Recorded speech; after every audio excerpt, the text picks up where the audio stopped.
नमस्कार सभी दोस्तों को online concept classes by Rahul Singh channel में आपका स्वागत है। जी हाँ दोस्तों, आज हम बात करने वाले हैं एयरफोर्स फर्स्ट 2025 यानी फर्स्ट 2025 के लिए अप्लाई करने वाले हैं। अब फॉर्म और जगह आ चुकी हैं यानी नोटिफिकेशन आउट हो चुका है। आप देख सकते हैं फ़ोन में, आपको दिखा सकता हूँ, इतना तो आप देख लो 1 मिनट के लिए। लिखा हुआ है एप्केट फर्स्ट 2025 रिक्वायरमेंट। ठीक है, अब देखो एफ केट का मतलब क्या होता है। एफ केट का मतलब होता है ए से होता है आपका एयरफोर्स, और सी से मतलब होता है कॉमन, और ए से होता है एडमिशन टेस्ट। यानी एयरफोर्स कॉमन एडमिशन टेस्ट की वैकेंसी आई है आपकी, और लिखा हुआ है सीधे सीधे एयरफोर्स भारतीय वायुसेना। ठीक है, और 1 मिनट के लिए लिखा हुआ है एपकेट फर्स्ट 2025 रिक्वायरमेंट 2024। और देखो इंपॉर्टेंट में डेट के बारे में आपको बताते जा रहा हूँ। जैसे नोटिफिकेशन डेट कब आउट हुआ था, ये 2 दिसंबर 2024 को आउट हुआ था। ठीक है, यानी नोटिफिकेशन डेट आउट दे रखी है उसमें। ठीक है, अब आपके एप्लीकेशन कब से स्टार्ट हो रहे हैं ये भी मैं आपको क्लियर कर देता हूँ। देखो शॉर्ट में लिखूंगा मैं, एप्लीकेशन आपके स्टार्ट, एप्लीकेशन स्टार्ट डेट। ठीक है, स्टार्ट कब से हो रहे हैं, ये हो रहे हैं आपके 2 दिसंबर से हो रहे हैं। कब से हो रहे हैं, 2 दिसंबर से हो रहे हैं, अभी से जस्ट आने वाला है 2 दिसंबर। ठीक है, उसके बाद लास्ट डेट है आपकी 31 दिसंबर।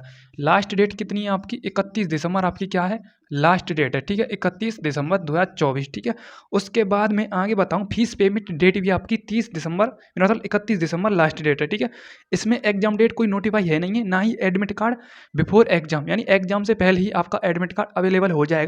जस्ट 2 दिन पहले, अभी जो हमारा एयरफोर्स का एग्जाम देवा था, तो एग्जाम से पहले 2 दिन पहले ही, 2-3 दिन पहले सभी स्टूडेंट का, ऑल कैंडिडेट का ही एडमिट कार्ड अवेलेबल हुआ था, तभी निकल पाया था। ठीक है, एप्लीकेशन फीस की मैं बात करूं, फॉर ऑल कैंडिडेट के लिए 550 रुपये है, यानी 550 रुपये। ठीक है, इतने का ही भरा जाता है। वैसे एनडीए का सस्ता भरा जाता है, 200 से 300 के समथिंग समथिंग क्लियर हो जाता है। ठीक है, ये आपको 700 रुपये का पड़ेगा, और ई मित्र वाला भी 100-150 ले लेता है। ठीक है, ठीक है, उसके बाद एज लिमिट की मैं बात करूं तो 550 आपकी फीस पेमेंट हो गया। ठीक है, 550 फीस पेमेंट। ठीक है, फीस पेमेंट। ठीक है, उसके बाद आगे बात करूं मैं, एज लिमिट की मैं बात करूं, एज लिमिट में क्या है। अब देखो एज लिमिट में क्या है, जनवरी 2026 से काउंट की जाएगी आपकी एज। ठीक है, अब देखो एफकेट फ्लाइंग बैच के लिए मैं बात करूं, लिखा हुआ सीधी सीधी, देखो सीधी सीधी लिखा हुआ है एफकेट फ्लाइंग बैच के लिए, तो इसकी होनी चाहिए 20 से 26, यानी 20 से 24 के मध्य में आपकी एज होनी चाहिए, 20 से 24। ठीक है, ठीक है, किसके लिए, एफकेट फ्लाइंग बैच के लिए। ठीक है, एफकेट फ्लाइंग बैच। ठीक है, ये अलग अलग क्या है आपकी कैटेगरी है। ठीक है, उसके बाद में आगे बात करूं, सेकंड है ground duty technical and non technical के लिए कितनी होनी चाहिए, 20 से 24 तो एफकेट फ्लाइंग बैच के लिए हो गई, और इसकी 20 से 26 किसके लिए है, किसके लिए, ग्राउंड ड्यूटी टेक्निकल और नॉन टेक्निकल वालों के लिए। ठीक है, उसके बाद age relaxation as per एफकेट requirement rule के हिसाब से दिया जाएगा। ठीक है, उसके बाद आगे मैं बात करूं वैकेंसी, वैकेंसी डिटेल की मैं बात करूं तो टोटल पोस्ट आपको दिख रही होंगी। टोटल पोस्टें कितनी है, 336 टोटल पोस्ट हैं, ये आपको पता होना चाहिए। कितनी है, 336 आपकी टोटल पोस्ट है। क्या है, टोटल पोस्ट। ठीक है, कितनी है, टोटल पोस्ट है आपकी 336। अब इन 336 पोस्टों को अलग अलग कैटेगरी में, अलग अलग ब्रांच में डिवाइड किया गया है। जैसे आपका एफ केट है, और पोस्ट कोड में बता दूं फ्लाइंग है, इसमें टोटल पोस्टें 30, एफ केट ए में 122 हैं। ठीक है, और ग्राउंड ड्यूटी टेक्निकल वालों के लिए 67 पोस्ट हैं। AFCAT ground duty non technical वालों के लिए कितनी है, 53 है।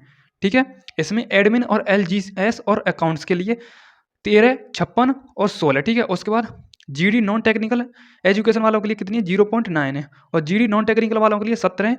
उसके बाद मेट्रोलॉजी एंट्री वालों के लिए कितनी है, 0.9 है। ठीक है, उसके बाद NCC special entry, NCC special entry post code आपको फैलाएंगे।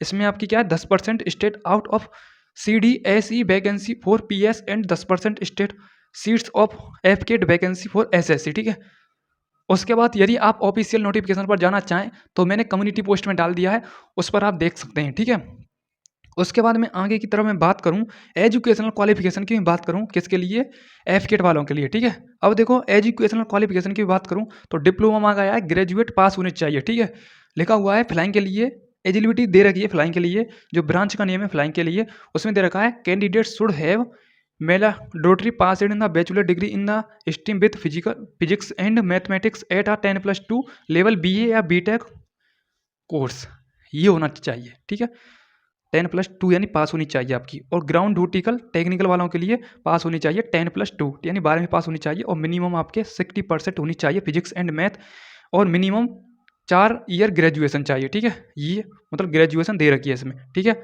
उसके बाद एरोनॉटिकल इंजीनियरिंग मैकेनिकल के लिए दे रखी है। ये लिखा हुआ है, देखो सीधे सीधे लिखो, 1 मिनट। हाँ, और देखो मैं आपको 1 मिनट कैमरा पर भी बता देता हूँ। देखो लिखा हुआ है aeronautical engineering mechanical candidate with minimum 60% marks each in the physics and mathematics eight 10+2 level and 4 year engineering technology. ठीक है, डिग्री ये होनी चाहिए। ठीक है, उसके बाद आगे मैं बात करूँ, यानी मतलब ये दे रखी हैं, उसमें देख लेना आप। ठीक है, अलग अलग दे रखी हैं। ठीक है, एनसीसी स्पेशल वालों के लिए भी दे रखी हैं। ठीक है, उसके बाद हाउ टू अप्लाई फॉर्म, कहाँ से आपको अपना फॉर्म भरना है, तो मैं लिंक डाल दूंगा शायद, और मुझसे आप कंफर्म कम्युनिटी पोस्ट में आप पूछ सकते हैं, यानी कमेंट करके। ठीक है, उसके बाद आगे मैं मोड ऑफ सिलेक्शन की बात करूं, तो इसमें आपको देखो सीधे सीधे दिखा है रिटन एग्जाम होगा आपका, और उसके बाद एयरपोर्ट सिलेक्शन बोर्ड, ये तो मतलब वैकेंसी का नियम है। ठीक है, उसके बाद डॉक्यूमेंट वेरिफिकेशन होगा, ये आपको पता ही होना चाहिए। सबसे पहले जब आप एयरपोर्ट्स में फॉर्म डालते हैं तो रजिस्ट्रेशन होना चाहिए। ठीक है, और मेडिकल एग्जामिनेशन होगा, जैसे आप एनडीए में फर्स्ट अटैम्प्ट देते हैं तो उसमें रजिस्ट्रेशन करवाना पड़ता है, ताकि दूसरी बार आसानीपूर्वक आपका फॉर्म अप्लाई हो जाए। ठीक है, इसमें आपको मेडिकल एग्जामिनेशन और रिटन एग्जाम निकालना है, उसके बाद डॉक्यूमेंट वेरिफिकेशन। ठीक है, और सभी कागज अपलोड करने हैं। ठीक है, और आधार नंबर भी आपस में डालना है। आधार नंबर में गलती नहीं करनी है, आधार नंबर में मेरे से भी गलती हो चुकी थी, एग्जाम सेंटर पर गया था, वहाँ से भगा दिया था। ठीक है, एयरफोर्स वालों ने। ठीक है, तो ये कुछ इंपॉर्टेंट डेट थी जो मैंने आपको फाइंड आउट की है, क्लियर की है। ठीक है, अब आपको हक बनता है इस वीडियो पर ज़्यादा से ज़्यादा लाइक और शेयर और कमेंट आपका डाउट। ठीक है, और तुरंत आपको आंसर मिलेगा। ठीक है, अब देखो ये जो आपका नीचे नीचे आप जाना चाहें, इंपॉर्टेंट लिंक दे रखी हैं। ठीक है, जहाँ पर लिखा हुआ है डाउनलोड सोर्स नोट्स और डाउनलोड नोटिफिकेशन, मतलब ये जो मैं लिंक डाल दूंगा, आप उस झंझट में मत फंसना, चाहे आप और क्यों फंस जाएं और कोई सा नोटिफिकेशन देख लें, ये मैं मतलब डाल दूंगा शायद, और मैंने कम्युनिटी पोस्ट में डाल दिया है। ठीक है, सोर्स नोट्स। ठीक है, और ये मैन और वुमेन, ठीक है, दोनों के लिए अप्लाई है मेरे हिसाब से। मैंने जो सोर्स नोट्स पढ़ा था जो, ठीक है, सोर्स नोटिस जो आया ना एयरफोर्स एपकेट फर्स्ट 2025 के लिए, मैंने भी पढ़ा था, वो मैन और वुमेन दोनों के लिए अप्लाई कर सकते हैं। तो आपको वीडियो कैसी लगी, प्रॉपर जानकारी कैसी लगी जो मैंने आपको फेस टू फेस बताई है, तो thank you so much, love you all, जय हिंद, जय भारत।